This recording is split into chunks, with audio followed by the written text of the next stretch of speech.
तो भाई WWE Saturday night main event होने वाला है। WWE का अगला इवेंट जो कि भाई एक PLE इवेंट नहीं है लेकिन बहुत बड़ा इवेंट है। हर महीने अब ये जो है शायद होने वाला है क्योंकि अगले महीने के लिए भी ऑलरेडी अनाउंस कर दिया गया है, लेकिन इस महीने का अब काफी स्पेशल है भाई। हर महीने चाहे भले ही कैसा भी हो, लेकिन इस बार जो होने वाला है वो काफी स्पेशल है क्योंकि सबसे पहली बात ये कोई नया इवेंट नहीं है, एक रिटर्निंग इवेंट है। ये कोई नया इवेंट नहीं है या फिर भाई हर वीकली होने वाला या फिर मंथली होने वाला या हर साल होने वाला कोई इवेंट नहीं है, कोई PLE नहीं है। एक्चुअली ये रिटर्न करने वाला इवेंट है, यानी कि काफी सालों के बाद अब ये हो रहा है सैटरडे नाइट मेन इवेंट।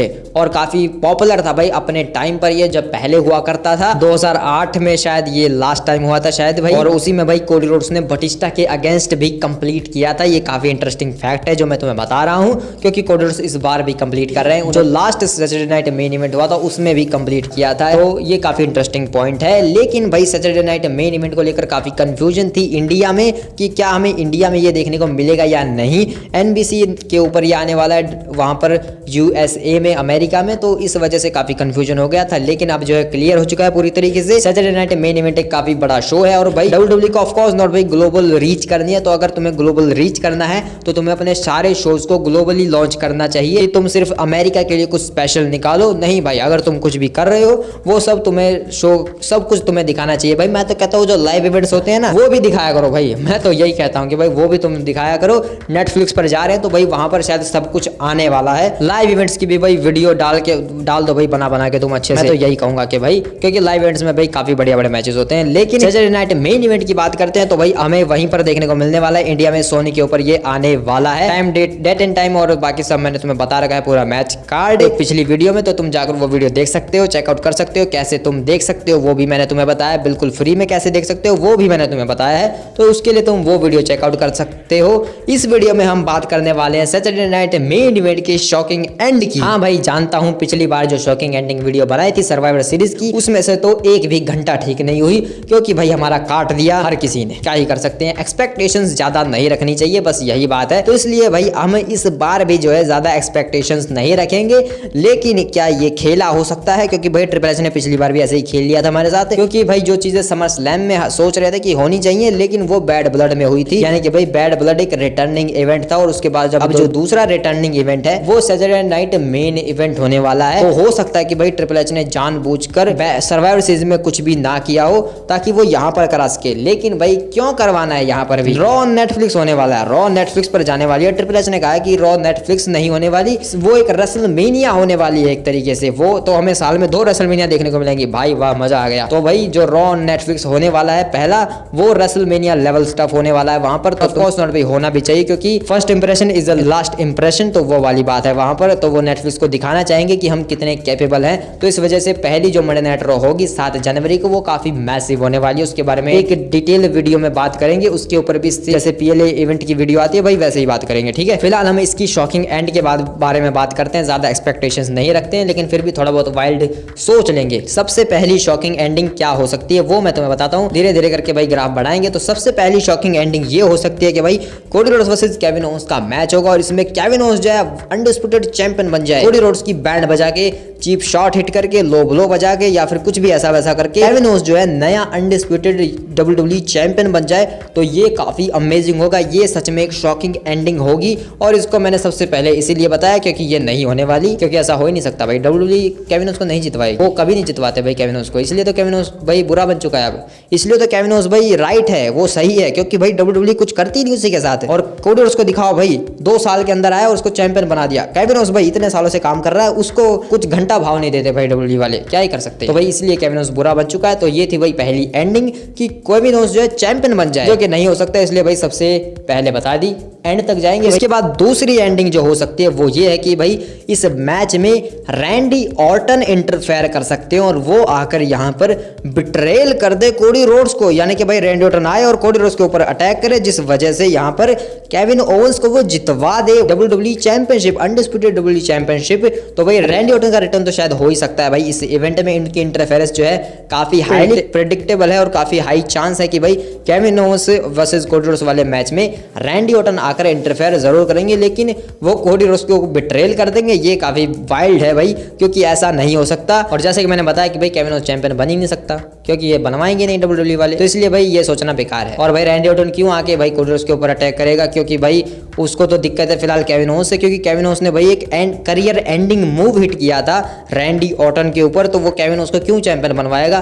तो इसलिए भाई ये शॉकिंग एंडिंग नहीं हो सकती, लेकिन फिर भी मैंने बता दी कि शायद हो भी जाए। इसके बाद जो अगली एंडिंग है वो ये है कि भाई यहाँ पर रैंडी ऑर्टन इंटरफेयर करेंगे इस मैच में, लेकिन इस बार वो कोडी रोड्स के ऊपर अटैक नहीं करेंगे। इस बार इस वाली एंडिंग में रैंडी ऑर्टन आएंगे और वो कॉस्ट करवाएंगे केविन ओवेंस को, वो केविन ओवेंस के ऊपर अटैक करेंगे और जिस वजह से यहाँ पर कोडी रोड्स जीत जाएंगे और Kevin Owens versus Randy Orton की जो फ्यूड है वो फ्यूचर के लिए सेट हो जाएगी यहाँ से, और कोडी रोड्स यहाँ पर स्टिल चैंपियन रहेंगे। तो ये है भाई वो एंडिंग जो शायद हो सकती है, जो कि भाई मुझे भी लग रहा है कि शायद ये होनी चाहिए, क्योंकि फ्यूचर के लिए अगर चीजें सेट करनी है Randy Orton versus Kevin Owens, ये मैच अगर रॉयल रंबल के लिए या फिर एलिमिनेशन चेंबर के लिए सेट करना है तो वो हो सकता है। रेसलमेनिया के लिए मैं नहीं कहूंगा, क्योंकि रेसलमेनिया के लिए भाई मुझे उससे बेटर मैच दिख रहा है Kevin Owens versus Sami Zayn, क्योंकि केविन ओवेंस ने कह दिया कि भाई वो सैमी ज़ेन के ऊपर जाएंगे, उनका जो नेक्स्ट टारगेट है वो सैमी ज़ेन ही होने वाले हैं। एक बार वो कोडी रोड्स से निपट ले उसके बाद वो सैमी ज़ेन के ऊपर अटैक करेंगे। क्योंकि भाई सैमी ज़ेन रोमन रेंस का साथ दे रहा है, ब्लड लाइन का साथ दे रहा है, फिर से उसी बन चुका है, तो ये गलत बात है भाई। केविन ओवेंस के दुश्मनों से जाकर वो हाथ मिला रहा है, उनको अपनी फैमिली बता रहा है भाई। तो इस वजह से Kevin Owens versus Sami Zayn ये वो मैच है जो रेसलमेनिया में मैं देखना चाहता हूँ। और भाई पिछले साल शायद एक रिपोर्ट भी आई थी कि हो सकता है Kevin Owens versus Sami Zayn का मैच जो है WWE रेसलमेनिया में करवाए, क्योंकि ये चीज़ ये दोनों करना चाहते हैं, क्योंकि इनकी जो फ्यूड है, इनकी जो इन रिंग कैपेबिलिटी है, जो स्किल्स है, तो भाई ये आमने सामने जब लड़ेंगे तो वो एक banger plus plus plus match देख सकते हैं भाई, काफी बैंगर मैच देख सकते हैं। तो इसलिए भाई Kevin Owens versus Sami Zayn WrestleMania में मैच ये मैं देखना चाहूंगा। बाकी यहाँ पर बात करें तो रैंडी ऑर्टन आकर अगर अटैक करें केविन ओवेंस के ऊपर, तो Kevin Owens versus Randy Orton ये एलिमिनेशन चेंबर के लिए सेट किया जा सकता है, या फिर रॉयल रंबल के लिए भी, लेकिन भाई मैं रैंडी ऑर्टन को रॉयल रंबल की मैच में एंटर करता हुआ देखना चाहूंगा। तो भाई ये वाली एंडिंग होने के काफी चांसेस है, क्योंकि रैंडी ऑर्टन इंटरफेयर तो कर ही सकते हैं, वो सब मैंने तुम्हें बता दिया। अब जो एक फाइनल एंडिंग भाई जो कि हमेशा हमें देखने को मिलती है ट्रिपल एच के राज में मेन इवेंट मैचेस में, ऐसा ही होता है, मैचेस जो है वो क्लीन खत्म हो जाते हैं, यानी कि ना कोई इंटरफेरेंस कुछ नहीं, बस भाई दोनों का मैच चला और दोनों भी आपस में जीत गया कोई ना कोई। तो भाई उस तरीके से ये मैच जो है क्लीन भी खत्म हो सकता है। लास्ट टाइम भी इनका जो मैच है वो बिल्कुल क्लीन तरीके से खत्म हुआ था बैश इन बर्लिन में, Kevin Owens versus Cody roads undisputed championship के लिए। तो यहाँ पर भी वही सेम चीज हमें देखने को मिल सकती है, क्योंकि भाई कोडी रोड्स तो हारने से रहा, तो कोडी रोड्स एंड में यहाँ पर जीत जाए तो भाई क्लीन भी खत्म हो सकता है और रैंडी ऑर्टन आकर इंटरफेयर भी कर सकता है। तो भाई मुझे जो पर्सनली लग रहा है तो शायद रैंडी ऑर्टन आकर इंटरफेयर करे और वो कॉस्ट करवा दे केविन ओवेंस को, क्योंकि जिस तरीके का कैरेक्टर केविन ओवेंस का चल रहा है तो भाई वो हार डिजर्व नहीं करता है, और ना ही उसे हारना चाहिए। अगर वो हार गया तो भाई उसका जो कैरेक्टर है वो नीचे गिर जाएगा, जिस वजह से यहाँ पर रैंडी ऑर्टन का इंटरफेरेंस करना और केविन ओवेंस को कॉस्ट करवाना वो ज्यादा बेटर चीज रहेगी, जिस वजह से यहाँ पर कोडी रोड्स यहाँ पर जीत जाएंगे। तो कोडी रोड्स यहाँ पर चाहे कुछ भी करे वो जीत ही जाएगा। ये तो हुई भाई इस मैच की शॉकिंग एंडिंग, लेकिन शो की शॉकिंग एंडिंग क्या होगी, ये काफी वाइल्ड हो सकता है, क्योंकि यहाँ पर कोडी रोड्स खड़े होंगे, अपना टाइटल हवा में लटकाएंगे और तभी पूरे अरीना में इलेक्ट्रिसिटी दौड़ेगी और यहाँ पर the final boss the rock का आगमन होगा। इस बार वो 1 2 3 नहीं करेगा, क्योंकि यहाँ पर द रॉक नहीं आएंगे, वो यहाँ पर रॉक जो एक वीडियो भेजेंगे। तो भाई अगर तुम्हें याद हो तो भाई कुछ रिपोर्ट्स निकल के आई है कि मोना 2 का जो प्रीमियर हुआ था भाई, वर्ल्ड वाइड प्रीमियर अभी, तो उस पर कोडी रोड्स और द रॉक ने कुछ शूट किया है। तो हो सकता है कि वो जो क्लिप थी वो यहाँ पर हमें बिल्कुल एंड में दिखाई जाए और उसमें कुछ ऐसा रिवील हो जिससे हमारे तोते उड़ जाए, यानी कि भाई कुछ ऐसी बातें कोडी रोड्स और द रॉक के बीच हुई हों जिसकी वजह से हमें कुछ ज्यादा ही अलग देखने को मिल जाए, यानी कि भाई कुछ ऐसा जैसे कि भाई द रॉक और कोडी रोड्स ने प्लान बनाया था रोमन रेंस को नीचे गिराने का, और जो रेसलमेनिया में रोमन रेंस हारे हैं वो एक्चुअल में द रॉक की प्लानिंग थी, सब कुछ ऐसा कुछ भाई, यानी कि भाई द रॉक का प्लान था कि वो ब्लड लाइन में घुसेंगे और फिर ब्लड लाइन को नीचे गिरवा देंगे, रोमन रेंस को हरवा देंगे, कोडी रोड्स को चैंपियन बनवा देंगे। जो भी कुछ हुआ वो सारी रॉक की प्लानिंग थी। इतना बड़ा दिमाग लेके भाई इतनी बड़ी प्लानिंग कर ली उसने, ऐसा दिखा सकते हो उस क्लिप में, जिस वजह से Roman Reigns versus the rock का जो सेंस काफी आराम से बन जाएगा। तो भाई ऐसा कुछ हो सकता है, या फिर कोडी रोड्स वर्सेस द रॉक, या फिर मतलब कि ऐसा कुछ रिवील हो सकता है एंड में वहां पर। वहीं वहीं, वरना तो भाई ये काफी वाइल्ड चीज है कि रॉक भी अवेलेबल हो जाए, क्योंकि भाई अब छोड़ो भाई, सब कुछ नहीं आने वाला भाई, रॉ नेटफ्लिक्स होने वाली है तो वहीं पर द रॉक आ जाएगा, बात खत्म। ये चीज करवाई जा सकती है अगर भाई रॉ ऑन नेटफ्लिक्स पर ऑलरेडी ऑफिशियल करवाना है WWE को कि द रॉक वहां पर अवेलेबल होने वाले हैं, अगर पोस्टर्स में छापना है, उसे फीचर्ड करना है द रॉक को कि भाई द रॉक भी होने वाले हैं रॉ ऑन नेटफ्लिक्स के ऊपर, ये ऑफिशियल करना है